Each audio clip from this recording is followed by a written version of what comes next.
सुंदर पैकी नाव घ्यायचंय बरं का तुम्ही।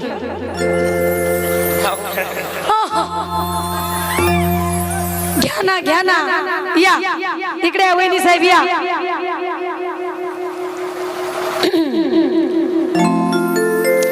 एकच ध्यास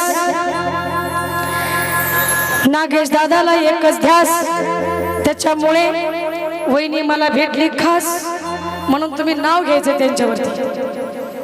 नंतर नवरी बाई घेणार। आयो आयो म्हणजे काय, तुम्ही दोघांनी लग्न करायला भिलात का? भिलात का?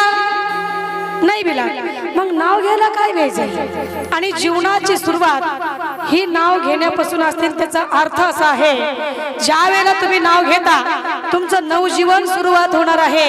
त्या ठिकाणी 33 कोटी देवांच्या रूपामध्ये हे पब्लिक यामध्ये उपस्थित आहे, त्याच्या साक्षीनं